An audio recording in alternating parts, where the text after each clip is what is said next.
അപ്പോൾ നമ്മൾ സാഡ് എന്ന് പറയുന്ന സബ്ജക്റ്റിൻ്റെ റിവിഷൻ സ്റ്റാർട്ട് ചെയ്യുവാണ്. System analysis and design. അപ്പോൾ ഇതിനകത്ത് ഞാനിപ്പോൾ ഇന്ന് ഇൻക്ലൂഡ് ചെയ്തിരിക്കുന്നത് മൊഡ്യൂൾ 1 ബന്ധപ്പെട്ടിട്ടുള്ള കുറച്ച് മേജറായിട്ടുള്ള കീ പോയിൻറ്റ്സ് ആണ്. അതായത് നമുക്കറിയാം, നമുക്ക് ഈ കുറഞ്ഞ സമയത്തിനുള്ളിൽ ഒരുപാട് റിവൈസ് ചെയ്ത് പോകാനുള്ള സമയമില്ല. അതുകൊണ്ട് ഞാൻ മാക്സിമം പോയിൻറ്റ്സ് ഈ മൊഡ്യൂളിൽ ഇതിനകത്ത് ഇൻക്ലൂഡ് ചെയ്യാൻ ശ്രമിച്ചിട്ടുണ്ട്. നമുക്ക് ജസ്റ്റ് ആ റിവിഷനിലേക്കൊന്ന് പോവാം. അപ്പോൾ നമ്മൾ ഫസ്റ്റ് മൊഡ്യൂളിൽ ആദ്യം നോക്കുന്നത് എന്താണെന്ന് വെച്ചിട്ടുണ്ടെങ്കിൽ, എന്താണ് സിസ്റ്റം. മിക്കവാറും 1 വേർഡ് അല്ലെ 2 വേർഡ് ക്വസ്റ്റ്യൻ ചോദിക്കുന്നതാണ് കേട്ടോ. സിസ്റ്റം അല്ലെങ്കിൽ ഇൻഫർമേഷൻ സിസ്റ്റം മിക്കവാറും ഷോർട്ട് ഫോം ആണ് ചോദിച്ചു കാണുന്നത്. IS എന്താണെന്ന് ചോദിക്കാം. ഇൻഫർമേഷൻ സിസ്റ്റമാണ്. അപ്പോൾ നമ്മൾ ഷോർട്ടായിട്ട് പറയുവാണെങ്കിൽ, ഇതിനകത്ത് ഞാൻ കാണിച്ചിരിക്കുന്ന ഫിഗർ കണ്ടോ. ഇവിടെ നിന്ന് നോക്കുമ്പോൾ നമുക്ക് എന്താ മനസ്സിലാവുന്നേ, നമുക്ക് എന്തെങ്കിലും ഇൻപുട്ട് അല്ലെങ്കിൽ ഡേറ്റ, ഇൻപുട്ട് എന്ന് വെച്ചാൽ ഡേറ്റയാണ് കേട്ടോ. അപ്പം നമ്മുടെ കയ്യിൽ എന്തെങ്കിലും ഇൻപുട്ട് ഉണ്ടെങ്കിൽ ആ ഇൻപുട്ടിനെ എന്തെങ്കിലുമൊക്കെ റിസോഴ്സസ് യൂസ് ചെയ്തിട്ട് ഔട്ട്പുട്ടാക്കി മാറ്റാൻ കഴിവുള്ള എന്തിനെ വേണമെങ്കിലും നമുക്കൊരു സിസ്റ്റം അല്ലെങ്കിൽ ഇൻഫർമേഷൻ സിസ്റ്റം എന്ന് പറയാൻ പറ്റും. അതായത് സിസ്റ്റത്തിൻ്റെ ഒരു ഡെഫിനിഷൻ നമ്മൾ പറയുവാണെങ്കിൽ, കോമ്പിനേഷൻ ഓഫ് റിസോഴ്സസിനാണ് നമ്മൾ സിസ്റ്റം എന്ന് പറയുക. ഇപ്പോൾ ഫോർ എക്സാമ്പിൾ നമ്മൾ കമ്പ്യൂട്ടർ സിസ്റ്റം എന്ന് പറയും അല്ലേ. എന്താ ഉദ്ദേശിക്കുക? കമ്പ്യൂട്ടർ സിസ്റ്റം എന്ന് വെച്ചാൽ കമ്പ്യൂട്ടർ എന്ന് മാത്രമാണ് വരിക. അതുമായിട്ട് ബന്ധപ്പെട്ട കുറേ ഡിവൈസസ് ഉണ്ടല്ലേ.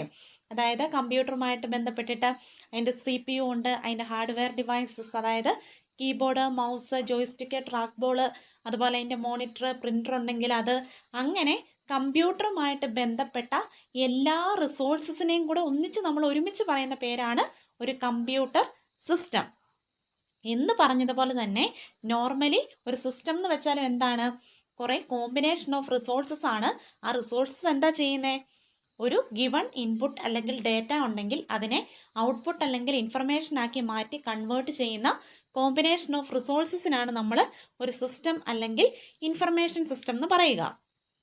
അതായത് നമ്മൾ സിമ്പിളായിട്ട് പറയുവാണെങ്കിൽ, ഗിവൺ ഡേറ്റയെ ഇൻഫർമേഷനായിട്ട് മാറ്റാൻ കഴിവുള്ള എന്തിനെ നമുക്കൊരു സിസ്റ്റമായിട്ട് കൺസിഡർ ചെയ്യാം.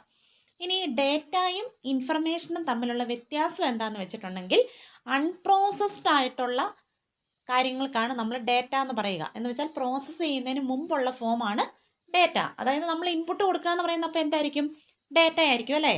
അപ്പം നമ്മൾ ഇൻപുട്ട് കൊടുത്തു കഴിയുമ്പം അതിലേക്ക് എന്തെങ്കിലുമൊക്കെ ഓപ്പറേഷൻസ് അപ്ലൈ ചെയ്തിട്ടാണ് നമുക്ക് ഔട്ട്പുട്ട് കിട്ടുക. അപ്പോൾ ഔട്ട്പുട്ട് എന്ന് പറയുന്നത് ഏത് ഫോമാണ്, പ്രോസസ്ഡ് ആയിട്ടുള്ള ഫോമാണ്. അപ്പോൾ അൺപ്രോസസ്ഡ് ഫോമിനെ ഡേറ്റ എന്നും പ്രോസസ്ഡ് ആയിട്ടുള്ള ഫോമിനെ ഇൻഫർമേഷൻ എന്നും പറയും. അപ്പോൾ ഇൻഫർമേഷൻ സിസ്റ്റം എന്ന് പറയാനുള്ള കാരണം മനസ്സിലായല്ലോ. ഗ്രൂപ്പ് ഓഫ് റിസോഴ്സസ് യൂസ് ചെയ്ത് തന്നിരിക്കുന്ന ഇൻപുട്ട് അല്ലെങ്കിൽ ഡേറ്റയെ ഇൻഫർമേഷനാക്കി മാറ്റാൻ കഴിവുള്ള കോമ്പിനേഷൻ ഓഫ് റിസോഴ്സസിനാണ് നമ്മൾ സിസ്റ്റം അല്ലെങ്കിൽ ഇൻഫർമേഷൻ സിസ്റ്റം എന്ന് പറയുക. ഇനി ഈ റിസോഴ്സസിനകത്ത് വരാൻ ചാൻസ് ഉള്ളത് എക്യുപ്മെൻറ്റ്സ് വരാം. അതായത് നമ്മൾ എന്തെങ്കിലും മെറ്റീരിയൽസ് ഒക്കെ യൂസ് ചെയ്യുന്നുണ്ടെങ്കിൽ ആ മെറ്റീരിയൽസ്, അല്ലെങ്കിൽ ആൾക്കാരാണെങ്കിൽ ആ പേഴ്സൺ, അല്ലെങ്കിൽ ഫെസിലിറ്റീസ്, ഇത് മൂന്നുമാണ് റിസോഴ്സസ് ആയിട്ട് നമ്മൾ യൂസ് ചെയ്യുക. അപ്പോൾ ഇൻഫർമേഷൻ സിസ്റ്റം എന്താണെന്ന് പറഞ്ഞു. ഇനി എന്താണ് ഒരു ബിസിനസ് ഇൻഫർമേഷൻ സിസ്റ്റം? അപ്പോൾ നമ്മൾ മുമ്പേ പറഞ്ഞ ഡെഫിനേഷനോട് ഈക്വലാണ്. മുമ്പത്തേത് ഇൻഫർമേഷൻ സിസ്റ്റം ആയിരുന്നു നമ്മൾ പറഞ്ഞ അല്ലേ. അപ്പോൾ ഒരു ഇൻഫർമേഷൻ സിസ്റ്റം നമ്മൾ യൂസ് ചെയ്യുന്നത് ബിസിനസ് ആപ്ലിക്കേഷൻ ആണെങ്കിൽ അതിന് പറയുന്ന പേരാണ് എന്ത്, ബിസിനസ് ഇൻഫർമേഷൻ സിസ്റ്റം. കണ്ടോ പറഞ്ഞിരിക്കുന്നത്. ഒരു സിസ്റ്റം ഡേറ്റയെ ഇൻഫർമേഷനാക്കി, അതിൻ്റെ റിസോഴ്സസ് യൂസ് ചെയ്ത് ഡേറ്റയെ ഇൻഫർമേഷനാക്കി കൺവേർട്ട് ചെയ്യുന്നത് ബിസിനസ് പർപ്പസിന് വേണ്ടിയിട്ടാണെങ്കിൽ അതിനെയാണ് നമ്മൾ ബിസിനസ് ഇൻഫർമേഷൻ സിസ്റ്റം എന്ന് പറയുക. ഇപ്പം നോർമലി സിസ്റ്റത്തിൻ്റെ ഡെഫിനേഷൻ തന്നെയാണ്, ആ സിസ്റ്റം നമ്മൾ ബിസിനസ് പർപ്പസിനാണ് യൂസ് ചെയ്യുന്നതെങ്കിൽ അതിന് പറയുന്ന പേരാണ് ബിസിനസ് ഇൻഫർമേഷൻ സിസ്റ്റം അല്ലെങ്കിൽ BIS. ഇനി അടുത്ത ഒരു ടേമാണ് സിസ്റ്റവും സബ്സിസ്റ്റവും. ഇപ്പം നോർമലി സിസ്റ്റം അല്ലെങ്കിൽ ബിസിനസ് ഇൻഫർമേഷൻ സിസ്റ്റം എന്ന് പറയുന്നത് വലിയ സിസ്റ്റമാണ്, ലാർജ് സിസ്റ്റംസ് ആണ്. അപ്പോൾ ഈ ലാർജ് സിസ്റ്റം എന്ന് പറയുന്ന ആക്ച്വലി ഈ ലാർജ് സിസ്റ്റം ഉണ്ടായിരിക്കുന്നത് ചെറിയ ചെറിയ സിസ്റ്റംസ് ചേർന്നിട്ടാണ്. അങ്ങനെ ഒരു ലാർജ് സിസ്റ്റം കമ്പോസ് ചെയ്യാൻ വേണ്ടി യൂസ് ചെയ്യുന്ന സ്മോൾ സബ് സിസ്റ്റത്തിന് പറയുന്ന പേരാണ് സബ് സിസ്റ്റം. ഒരു ലാർജ് സിസ്റ്റം കൺസ്ട്രക്റ്റ് ചെയ്യാൻ വേണ്ടി നമ്മൾ യൂസ് ചെയ്യുന്ന സ്മോൾ സിസ്റ്റംസിനാണ് നമ്മൾ സബ് സിസ്റ്റം എന്ന് പറയുക. ഇനി ഇവിടുത്തെ ലാർജ് സിസ്റ്റത്തിനെ നമുക്ക് വേണമെങ്കിൽ പേരൻ്റ് സിസ്റ്റം എന്ന് വേണമെങ്കിലും പറയാൻ പറ്റും. അപ്പോൾ ഓട്ടോമാറ്റിക്കലി സബ് സിസ്റ്റം അതിൻ്റെ ചൈൽഡ് ആയിരിക്കും. ഇപ്പോൾ നമുക്കിവിടെ 1-2 എക്സാമ്പിൾ കാണിച്ചിട്ടുണ്ട്. ഒന്ന് ഒരു മാർക്കറ്റിംഗ് സിസ്റ്റം, ഒരു സിസ്റ്റമാണ് അല്ലേ, ഒരു ഷോപ്പിൽ നടക്കുന്ന മാർക്കറ്റിംഗ്. അപ്പോൾ ഈ മാർക്കറ്റിംഗ് നമ്മളൊരു സിസ്റ്റമായിട്ട് എടുക്കുവാണെങ്കിൽ നമ്മൾ സബ് സിസ്റ്റത്തിൻ്റെ എക്സാമ്പിൾ അല്ലേ പറയുന്നത്. അപ്പോൾ സബ് സിസ്റ്റം എന്താണെന്ന് പറഞ്ഞേ, കുറേ സ്മോൾ ആയിട്ടുള്ള സിസ്റ്റംസ് ചേർന്നിട്ട് ഒരു ലാർജ് സിസ്റ്റം ഉണ്ടാവുന്നതാണ് നോർമലി സിസ്റ്റം. അപ്പോൾ അതിനകത്തെ ആ സ്മോൾ സിസ്റ്റത്തിന് പറയുന്ന പേരാണ് സബ് സിസ്റ്റം അല്ലേ. അപ്പോൾ ഇവിടെ മാർക്കറ്റിംഗ് ഒരു സിസ്റ്റമായിട്ട് നമ്മൾ എടുക്കുവാണെങ്കിൽ അതിനകത്ത് വരാവുന്ന 2 സബ് സിസ്റ്റമാണ് സെയിൽസും ഡിസ്ട്രിബ്യൂഷനും. കണ്ടോ കാണിച്ചിരിക്കുന്നത്, മാർക്കറ്റിംഗ് സിസ്റ്റത്തിൻ്റെ 2 സബ് സിസ്റ്റംസ് ആണ് സെയിൽസ് സബ് സിസ്റ്റവും ഡിസ്ട്രിബ്യൂഷൻ സബ് സിസ്റ്റവും. ഇനി അടുത്ത ഒരു സിസ്റ്റമാണ് പ്രൊഡക്ഷൻ മാനേജ്മെൻറ്റ് സിസ്റ്റം. ഇപ്പോൾ പ്രൊഡക്ഷൻ മാനേജ്മെൻറ്റ് എന്ന് പറയുമ്പം ഇപ്പോൾ നമുക്കൊരു സാധനം കമ്പനിയിൽ ഉണ്ടാക്കണം, അതിൻ്റെ പ്രൊഡക്ഷനെ മാനേജ് ചെയ്യുന്ന എൻറ്റയർ സിസ്റ്റം, അതാണ് പ്രൊഡക്ഷൻ മാനേജ്മെൻറ്റ് സിസ്റ്റം എന്ന് പറയുന്നത്. എന്തെങ്കിലും ഒരു പ്രൊഡക്റ്റ് കമ്പനിയിൽ ഉണ്ടാക്കണമെന്ന് വിചാരിക്കുക. അപ്പോൾ പ്രൊഡക്റ്റ് മാനേജ്മെൻറ്റ് സിസ്റ്റത്തിനകത്ത് മെയിനായിട്ടും 4 സബ് സിസ്റ്റമാണ് വരിക. Purchasing, receiving, inventory, production. അതായത് പർച്ചേസിംഗ് എന്ന് വെച്ചിട്ടുണ്ടെങ്കിൽ നമ്മളിപ്പം എന്തെങ്കിലും ഒരു പ്രൊഡക്റ്റ് ഉണ്ടാക്കാൻ പോവാണ്. ഇപ്പോൾ എന്താണ്, ഒരു കാർ മാനുഫാക്ചർ ചെയ്യുന്ന കമ്പനിയാണെന്ന് വിചാരിക്കുക. അവിടുത്തെ പ്രോഡക്റ്റ് എന്താണ്, കാറാണല്ലേ. അപ്പോൾ കാർ ഉണ്ടാക്കാൻ ആവശ്യമായിട്ടുള്ള സാധനങ്ങളെല്ലാം പർച്ചേസ് ചെയ്യണം. അതാണ് ഒന്നാമത്തെ sub system, purchasing sub system. രണ്ടാമത്തേത്, ആ പർച്ചേസ് ചെയ്യുന്നതെല്ലാം ചിലപ്പോൾ നമുക്ക് അന്നേരം തന്നെ കിട്ടിയെന്ന് വരത്തില്ല, വേറെ എവിടെന്നെങ്കിലുമൊക്കെ വരണമായിരിക്കും സാധനങ്ങൾ. അപ്പോൾ അത് പിന്നെ എപ്പോഴെങ്കിലും ആയിരിക്കും നമ്മുടെ കയ്യിൽ കിട്ടുക. അപ്പോൾ പിന്നെ നമ്മുടെ കയ്യിൽ എപ്പോഴാണോ മെറ്റീരിയൽസ് കിട്ടുന്നത് ആ സബ് സിസ്റ്റമാണ് റിസീവിങ് സബ് സിസ്റ്റം. ഇനി ആ കിട്ടിയ മെറ്റീരിയൽസിനെ എല്ലാം കൂടെ നമ്മൾ ടെമ്പററി ആയിട്ട് എവിടെയെങ്കിലും ഒന്ന് സ്റ്റോർ ചെയ്ത് വെക്കും. അങ്ങനെ സ്റ്റോർ ചെയ്യുന്ന സ്റ്റോറേജിനാണ് നമ്മൾ ഇൻവെൻട്രി എന്ന് പറയുക. അപ്പോൾ മെറ്റീരിയൽസിനെ സ്റ്റോർ ചെയ്യുന്ന സബ് സിസ്റ്റമാണ് ഇൻവെൻട്രി സബ് സിസ്റ്റം. ഫൈനലി നമുക്ക് ആ ഇൻവെൻട്രിയിൽ നിന്നും ആവശ്യമുള്ള മെറ്റീരിയൽസ് എടുത്ത് നമ്മുടെ പ്രൊഡക്റ്റ് ഉണ്ടാക്കുന്നതാണ് പ്രൊഡക്ഷൻ സബ് സിസ്റ്റം. അപ്പോൾ ഒരു പ്രൊഡക്റ്റ് മാനേജ്മെൻറ്റ് സിസ്റ്റം നമ്മൾ കൺസിഡർ ചെയ്യുവാണെങ്കിൽ അതിനകത്ത് മെയിനായിട്ടും ഈ 4 എണ്ണമാണ് വരിക: പർച്ചേസിങ്, റിസീവിങ്, ഇൻവെൻട്രി, പ്രൊഡക്ഷൻ. അപ്പോൾ ഇവിടെ ഒരു സിസ്റ്റം എന്താണെന്നും സബ് സിസ്റ്റം എന്താണെന്നുള്ള എക്സാമ്പിൾ നമ്മൾ കാണിച്ചു. ഇനി അടുത്തത് ഏറ്റവും ഇമ്പോർട്ടൻ്റ് ആയിട്ടുള്ള ടോപ്പിക്കാണ്, എപ്പോഴും എസ്എ ക്വസ്റ്റ്യൻ ചോദിക്കുന്നതാണ്, SDLC അല്ലെങ്കിൽ സിസ്റ്റം ഡെവലപ്മെൻറ്റ് ലൈഫ് സൈക്കിൾ. ഇപ്പോൾ ഒരു സിസ്റ്റം ഡെവലപ്മെൻറ്റ് ലൈഫ് സൈക്കിൾ നമ്മൾ കൺസിഡർ ചെയ്യുവാണെങ്കിൽ മെയിനായിട്ടും അതിന് 4 ഫേസസ് ആണ് ഉള്ളത്. അപ്പോൾ ഈ ഫേസസ് അതിൻ്റെ ഓർഡറിൽ തന്നെ പഠിക്കണം, ഓർഡർ മാറിപ്പോകരുത്. കാരണം ഓരോ ഫേസിൻ്റെയും കണ്ടിന്യൂവേഷനാണ് തൊട്ടടുത്ത ഫേസ് എന്ന് പറയുന്നത്. ഇപ്പോൾ ഒരു SDLCയുടെ ഇപ്പോൾ സിസ്റ്റം ഡെവലപ്മെൻറ്റ് ലൈഫ് സൈക്കിൾ എന്താണെന്ന് ചോദിച്ചാൽ പേരിൽ നിന്ന് തന്നെ അറിയാൻ പറ്റുമല്ലോ. നമ്മളൊരു സിസ്റ്റം എന്താണെന്ന് നമ്മൾ നേരത്തെ പറഞ്ഞല്ലോ. ഒരു പർട്ടിക്കുലർ സിസ്റ്റം നമ്മൾ ഡെവലപ്പ് ചെയ്യുന്നത് കുറേ സീക്വൻസ് ഓഫ് ആക്ടിവിറ്റീസ് കഴിഞ്ഞിട്ടാണ് ഒരു സിസ്റ്റമായിട്ട് നമ്മൾ ഡെവലപ്പ് ചെയ്ത് കഴിയുക. അങ്ങനെ ഒരു സിസ്റ്റം ഡെവലപ്പ് ചെയ്യാനുള്ള സീക്വൻഷ്യൽ അല്ലെങ്കിൽ സീക്വൻസ് ഓഫ് ആക്ടിവിറ്റീസിന് കോമൺലി പറയുന്ന പേരാണ് ഇതിൻ്റെ ലൈഫ് സൈക്കിൾ ആക്ടിവിറ്റീസ് എന്ന് പറയുക. അപ്പോൾ ഒരു സിസ്റ്റം ഡെവലപ്പ് ചെയ്യാൻ വേണ്ടി വരുന്ന ഗ്രൂപ്പ് ഓഫ് ആക്ടിവിറ്റീസിനെയാണ് നമ്മൾ സിസ്റ്റം ഡെവലപ്മെൻറ്റ് ലൈഫ് സൈക്കിൾ അഥവാ SDLC എന്ന് പറയുക. അപ്പോൾ ഇതിൻ്റെ 4 ഫേസസ് ആണ്: study phase, design phase, development phase, operation phase. അപ്പോൾ ഇവിടെ കണ്ടോ, ഓരോന്നിൽ നിന്നും ആരോ മാർക്ക് തൊട്ടടുത്തതിലേക്ക് പോയിട്ടുണ്ട്. അതായത് സ്റ്റഡി ഫേസിൽ നിന്ന് കിട്ടുന്ന ഔട്ട്പുട്ട് എന്താണോ അതാണ് ഡിസൈൻ ഫേസിൻ്റെ ഇൻപുട്ട്. ഡിസൈൻ ഫേസിൽ നിന്ന് കിട്ടുന്ന ഔട്ട്പുട്ടാണ് ഡെവലപ്മെൻറ്റ് ഫേസിൻ്റെ ഇൻപുട്ട്. ഡെവലപ്മെൻറ്റ് ഫേസിൻ്റെ ഔട്ട്പുട്ടാണ് ഓപ്പറേഷൻ ഫേസിൻ്റെ ഇൻപുട്ട്. ഇനി ആ ഓരോ ഫേസിലും മേജറായിട്ട് നടക്കുന്ന കാര്യങ്ങളാണ് നമ്മൾ പറയാൻ പോകുന്നത്. അപ്പോൾ ഈ SDLCയുടെ ഫേസസ് പഠിച്ചാൽ തന്നെ ബാക്കിയുള്ള 3 മൊഡ്യൂൾസ് നിങ്ങൾക്ക് എളുപ്പമാണ്. കാരണം എന്താണെന്ന് വെച്ചാൽ സ്റ്റഡി, ഡിസൈൻ, ഡെവലപ്മെൻറ്റ്, ഓപ്പറേഷൻ, ഈ 4 എണ്ണമാണ് നിങ്ങൾക്ക് തൊട്ടടുത്ത് പഠിക്കാനുള്ള 4 മൊഡ്യൂൾസ് എന്ന് പറയുന്നത്. അപ്പോൾ ഇവിടെ അതിൻ്റെ ഒരു ബ്രീഫായിട്ടുള്ളൊരു ഫോമാണ് ഇവിടെ ഓരോ ഫേസിനകത്തും തന്നിരിക്കുന്നത്. അപ്പോൾ ഇതിനകത്ത് ഒന്നാമത്തേതാണ് സ്റ്റഡി ഫേസ്. അപ്പോൾ സ്റ്റഡി ഫേസിൽ എന്താണ് ചെയ്യുന്നത് എന്നുള്ളത് പേരിൽ തന്നെ ഓർത്തിരിക്കുക. സ്റ്റഡി ചെയ്യുന്ന ഒരു ഫേസാണ് സ്റ്റഡി ഫേസ് എന്ന് പറയുന്നത്. എന്ന് വെച്ചിട്ടുണ്ടെങ്കിൽ നോർമലി 2 ടൈപ്പ് സിസ്റ്റമാണ് നമുക്കുള്ളത്: എക്സിസ്റ്റിംഗ് സിസ്റ്റവും പ്രൊപ്പോസ്ഡ് സിസ്റ്റവും. എക്സിസ്റ്റിംഗ് സിസ്റ്റം എന്ന് വെച്ചാൽ നിലവിൽ, അതായത് കറൻ്റ്ലി നമ്മളിപ്പം യൂസ് ചെയ്തുകൊണ്ടിരിക്കുന്ന സിസ്റ്റം എന്താണോ അതാണ് എക്സിസ്റ്റിംഗ് ആയിട്ടുള്ള സിസ്റ്റം. അപ്പോൾ ഇപ്പം നമ്മൾ യൂസ് ചെയ്തുകൊണ്ടിരിക്കുന്ന സിസ്റ്റത്തിന് എന്തെങ്കിലും കുഴപ്പം പറ്റിയെന്ന് വിചാരിക്കുക. അപ്പം നമുക്ക് പുതിയൊരു സിസ്റ്റം വേണമല്ലോ. അങ്ങനെ ഇപ്പോൾ ഉള്ള സിസ്റ്റത്തിന് എന്തെങ്കിലും പ്രോബ്ലം ഉണ്ട് എങ്കിൽ നമ്മൾ പുതിയൊരു സിസ്റ്റം ഡെവലപ്പ് ചെയ്യുന്നതാണ് എന്ത്, പ്രൊപ്പോസ്ഡ് സിസ്റ്റം.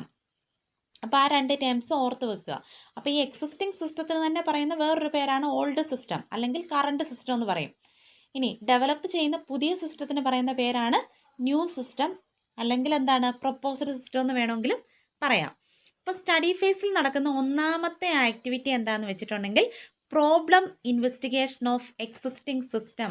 എക്സിസ്റ്റിംഗ് സിസ്റ്റം എന്താണെന്ന് ഞാൻ പറഞ്ഞു. നിലവിൽ നമ്മൾ കറൻ്റ്ലി യൂസ് ചെയ്തുകൊണ്ടിരിക്കുന്ന ഒരു സിസ്റ്റമാണ്. അപ്പോൾ നമ്മുടെ കറൻ്റ്ലി യൂസ് ചെയ്തുകൊണ്ടിരിക്കുന്ന സിസ്റ്റത്തിന് ഒരു പ്രോബ്ലം ഉണ്ട്. അപ്പോൾ പ്രോബ്ലം ഉള്ളത് കൊണ്ടാണ് നമ്മൾ പുതിയൊരു സിസ്റ്റം ഡെവലപ്പ് ചെയ്യാൻ തീരുമാനിച്ചത്. അപ്പോൾ ഫസ്റ്റ് ഫേസിൽ നമ്മൾ എന്താ ചെയ്യുന്നതെന്ന് വെച്ചിട്ടുണ്ടെങ്കിൽ എക്സിസ്റ്റിംഗ് സിസ്റ്റത്തിൻ്റെ പ്രോബ്ലം എന്താണെന്ന് സ്റ്റഡി ചെയ്യുന്ന ഫേസാണ് സ്റ്റഡി ഫേസ്. അതാണ് പറഞ്ഞിരിക്കുന്നത് problem investigation of existing system. അപ്പോൾ പ്രോബ്ലം ഇൻവെസ്റ്റിഗേഷനകത്ത് കുറച്ച് പോയിന്റ്സ് വരുന്നുണ്ട്. ഒന്നാമത് ചെയ്യുന്നത് പ്രോബ്ലം എന്താണെന്ന് ഐഡൻറ്റിഫൈ ചെയ്യുക. രണ്ടാമത് അതിനെ അനലൈസ് ചെയ്യുക, അതിനെ മൊത്തത്തിലൊന്ന് വിലയിരുത്തുക. മൂന്നാമത് ആ പ്രോബ്ലത്തിനെ എങ്ങനെയൊക്കെ സോൾവ് ചെയ്യാം എന്നുള്ള ഓൾട്ടർനേറ്റീവ് സൊല്യൂഷൻസ് കണ്ടുപിടിക്കുക.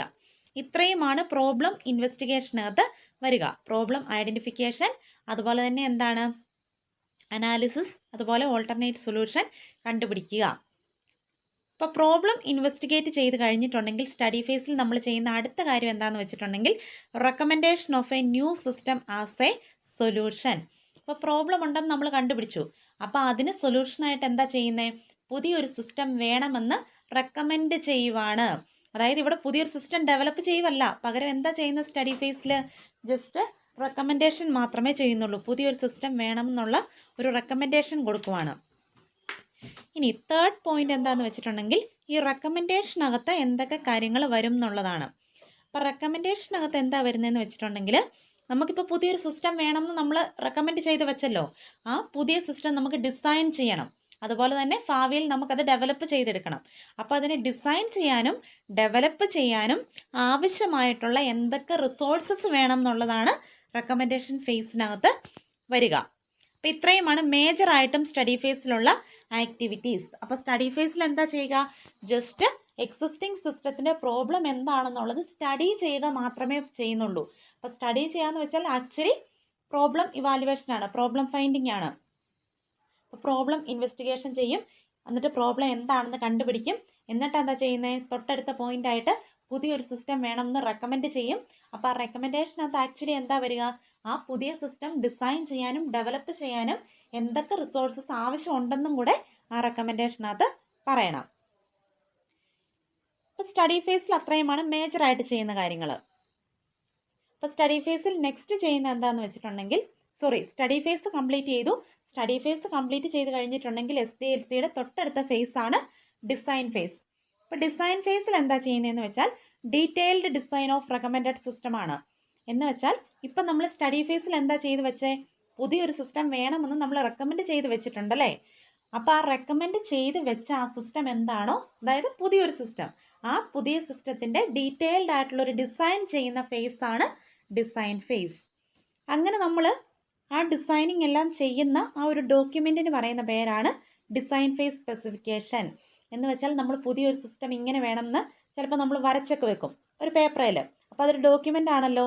അങ്ങനെ നമ്മൾ പ്രൊഡ്യൂസ് ചെയ്യുന്ന ഡിസൈൻ ഫേസുമായിട്ട് ബന്ധപ്പെട്ട ഒരു ഡോക്യുമെൻ്റാണ് ഡിസൈൻ ഫേസ് സ്പെസിഫിക്കേഷൻ.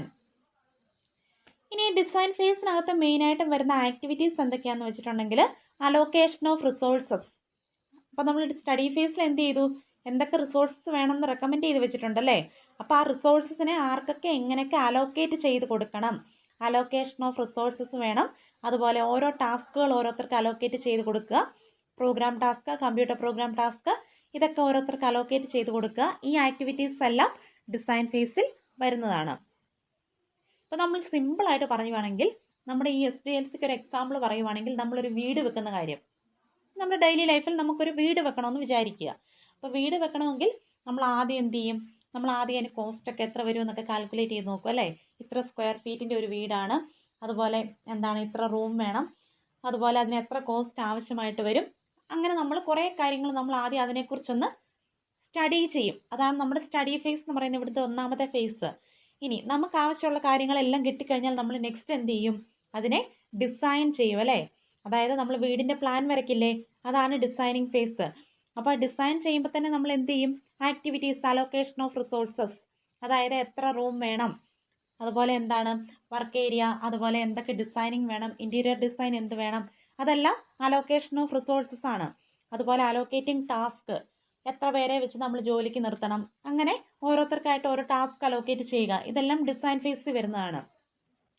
ഇനി ഡിസൈൻ വരച്ചു കഴിഞ്ഞാൽ നെക്സ്റ്റ് എന്ത് ചെയ്യണം, നമുക്ക് ആ വീട് ഉണ്ടാക്കാം. അതാണ് നമ്മുടെ മൂന്നാമത്തെ ഫേസ്, ഡെവലപ്മെൻറ്റ് ഫേസ് എന്ന് പറയുന്നത്. അപ്പോൾ നമ്മൾ ഡിസൈൻ ചെയ്തത് എന്താണോ ആ ഡിസൈനിനെ ബേസ് ചെയ്തിട്ട് നമ്മൾ ഒരെണ്ണം കൺസ്ട്രക്ട് ചെയ്തു. അപ്പോൾ കൺസ്ട്രക്ട് ചെയ്ത് കഴിയുമ്പം അവിടെ വരുന്ന ആക്ടിവിറ്റീസ് നോക്കിയേ. ഡെവലപ്മെൻറ്റ് ഫേസിൽ പറഞ്ഞിരിക്കുന്നത് new system is constructed according to design phase specification. അപ്പോൾ ഡെവലപ്മെൻറ്റ് ഫേസിൽ നമ്മൾ എന്താ ചെയ്യുന്നത്, ഈ ഫേസിലാണ് ആക്ച്വലി പുതിയൊരു സിസ്റ്റത്തിനെ നമ്മൾ കൺസ്ട്രക്ട് ചെയ്യുക. എന്തിനെ ബേസ് ചെയ്തിട്ട്, തൊട്ട് മുമ്പിലത്തെ ഫേസ് ആയിട്ടുള്ള ഡിസൈൻ ഫേസിൽ നമ്മൾ എങ്ങനെയൊക്കെ വേണം എന്നൊരു ഡിസൈൻ ഡോക്യുമെൻ്റ് ആയിട്ട് പറഞ്ഞു വെച്ചിട്ടുണ്ടല്ലേ. അതാണ് പറഞ്ഞിരിക്കുന്നത് ഡിസൈൻ ഫേസ് സ്പെസിഫിക്കേഷനെ ബേസ് ചെയ്തിട്ട് പുതിയൊരു സിസ്റ്റം കൺസ്ട്രക്ട് ചെയ്യുക. അവിടെ വരുന്ന ആക്ടിവിറ്റീസ് ആണ്. അപ്പോൾ നമുക്ക് ആ സിസ്റ്റത്തിന് ആവശ്യമുള്ള എക്യുപ്മെൻറ്റ്സ്, ഇപ്പം നമ്മൾ പുതിയൊരു കമ്പ്യൂട്ടർ സിസ്റ്റമാണ് മേടിക്കുന്നതെങ്കിൽ അതിനാവശ്യമുള്ള എക്യുപ്മെൻറ്റ്സ് ഒക്കെ ഇൻസ്റ്റാൾ ചെയ്യുക, ആവശ്യമുള്ള കമ്പ്യൂട്ടർ പ്രോഗ്രാംസ് ഒക്കെ എഴുതുക. ഇനി അതുപോലെ തന്നെ ആ സിസ്റ്റം യൂസ് ചെയ്യാനുള്ള സ്റ്റാഫുകളെ ട്രെയിൻ ചെയ്യിപ്പിക്കുക. ഇതൊക്കെയാണ് ഡെവലപ്മെൻറ്റ് ഫേസിൽ മെയിനായിട്ടും വരുന്ന ആക്ടിവിറ്റീസ്. അപ്പോൾ നമ്മൾ വീടിൻ്റെ കേസിൽ നമ്മുടെ റിയൽ ലൈഫ് എക്സാമ്പിൾ പറയുവാണെങ്കിൽ ഡെവലപ്മെൻറ്റ് ഫേസിൽ എന്ത് ചെയ്യും, നമ്മൾ ഡിസൈനിങ്ങിൽ അല്ലെങ്കിൽ പ്ലാൻ ചെയ്ത് വരച്ചു വെച്ച അതുപോലെ തന്നെ നമ്മളൊരു വീട് കൺസ്ട്രക്ട് ചെയ്യും. അവിടെ വരുന്ന ആക്ടിവിറ്റീസ് എന്തൊക്കെയാണ്, ആ വീട്ടിലേക്ക് ആവശ്യമുള്ള സാധനങ്ങൾ, സോഫ, ചെയറൊക്കെ നമ്മൾ മേടിച്ചിടുകയല്ലേ, അതാണ് എക്യുപ്മെൻറ്റ്സ് ഇൻസ്റ്റാൾഡ് എന്ന് പറയുന്നത്. ഇനി ഫോർത്ത് ഫേസ് ആണ് ഓപ്പറേഷൻ ഫേസ്. ഇപ്പോൾ വീട് വെച്ച് കഴിഞ്ഞാൽ നമ്മൾ എന്ത് ചെയ്യും, കയറി താമസിക്കും, നമ്മൾ ആ വീട് യൂസ് ചെയ്യാൻ തുടങ്ങും അല്ലേ, അതാണ് ഓപ്പറേഷൻ ഫേസ്. ഇവിടുത്തെ കേസിൽ നമ്മൾ പുതിയ സിസ്റ്റം മേടിച്ചു കഴിഞ്ഞാൽ അതിനെ എന്ത് ചെയ്യണം, ഇൻസ്റ്റാൾ ചെയ്യണം. അപ്പോൾ ആക്ച്വലി ഇൻസ്റ്റലേഷൻ ഫേസ് ആണ് ഓപ്പറേഷൻ ഫേസ് എന്ന് പറയുന്നത്. ഇൻസ്റ്റാൾ ചെയ്തു, അപ്പോൾ ഈ പുതിയ സിസ്റ്റം നമ്മൾ മേടിച്ച് അതിനെ ഓപ്പറേറ്റ് ചെയ്യുന്ന ഒരു ഫേസ് ആണ് ആക്ച്വലി ഓപ്പറേഷൻ ഫേസ് എന്ന് പറയുന്നത്. അപ്പോൾ ഈ ഓപ്പറേഷൻ ഫേസിൽ വരുന്ന ഒരു മെയിൻ ആക്ടിവിറ്റിയാണ്, നോട്ട് ചെയ്ത് വെച്ചോണം, ചേഞ്ച് ഓവർ. ചേഞ്ച് ഓവർ മിക്കവാറും ചോദിക്കുന്ന ക്വസ്റ്റ്യൻ ആണ്. അപ്പോൾ ചേഞ്ച് ഓവർ എന്ന് വെച്ചിട്ടുണ്ടെങ്കിൽ ഓപ്പറേഷൻ ഫേസിലാണ് വരുന്നത് എന്നുള്ളത് ആദ്യം തന്നെ എഴുതിക്കോണം ചോദിക്കുമ്പോൾ. അപ്പോൾ ചേഞ്ച് ഓവർ എന്ന് വെച്ചാൽ പേരിൽ തന്നെ അറിയാൻ പറ്റും, ചേഞ്ച് ആണ് അല്ലേ. എവിടെ നിന്ന് എങ്ങോട്ടേക്കുള്ള ചേഞ്ച് ആണ്, ഓൾഡ് സിസ്റ്റത്തിൽ നിന്നും ന്യൂ സിസ്റ്റത്തിലേക്കുള്ള ആ ചേഞ്ചിങ് പ്രൊസീജിയറിന് പറയുന്ന പേരാണ് ചേഞ്ച് ഓവർ. അതായത് നമ്മൾ പഴയ സിസ്റ്റം അല്ലായിരുന്നു യൂസ് ചെയ്തുകൊണ്ടിരുന്നത്, പുതിയ സിസ്റ്റം ഡെവലപ്പ് ചെയ്ത് നമുക്ക് കിട്ടിക്കഴിയുമ്പോൾ നമ്മൾ എന്ത് ചെയ്യും, ആ പഴയ സിസ്റ്റം എടുത്ത് മാറ്റിയിട്ട് അവിടെ നമ്മൾ പുതിയ സിസ്റ്റം വെച്ച് റീപ്ലേസ് ചെയ്യും അല്ലേ. അപ്പോൾ ഓൾഡ് സിസ്റ്റത്തിനെ ന്യൂ സിസ്റ്റം വെച്ച് റീപ്ലേസ് ചെയ്യുന്ന ആ ടെക്നിക്കിന് പറയുന്ന പേരാണ് ചേഞ്ച് ഓവർ. അപ്പം നമ്മൾ ചേഞ്ച് ഓവർ ചെയ്തു, നെക്സ്റ്റ് എന്ത് ചെയ്യാം, ആ പുതിയ സിസ്റ്റം നമുക്ക് ഓപ്പറേറ്റ് ചെയ്യാം. ഇനി ഓപ്പറേറ്റ് ചെയ്തതിന് ശേഷം നമുക്ക് സ്ഥിരമായിട്ട് യൂസ് ചെയ്യാനുള്ളതല്ലേ, അതിനെ മെയിൻറ്റെയിൻ ചെയ്യുക. അപ്പോൾ ഓപ്പറേഷൻ ഫേസിൽ വരുന്ന മെയിൻ ആക്ടിവിറ്റീസ് ഓർത്ത് വെച്ചോണം, പുതിയ സിസ്റ്റത്തിനെ ഇൻസ്റ്റാൾ ചെയ്യുക, ഓപ്പറേറ്റ് ചെയ്യുക, മെയിൻറ്റെയിൻ ചെയ്യുക. ഇത് മൂന്നുമാണ് ഓപ്പറേഷൻ ഫേസുമായിട്ട് ബന്ധപ്പെട്ട് വരുന്ന മെയിൻ ആക്ടിവിറ്റീസ്. ഇത് വെരി വെരി ഇമ്പോർട്ടൻ്റ് ആണ് കേട്ടോ, SDLC എന്ന് പറയുന്നത്.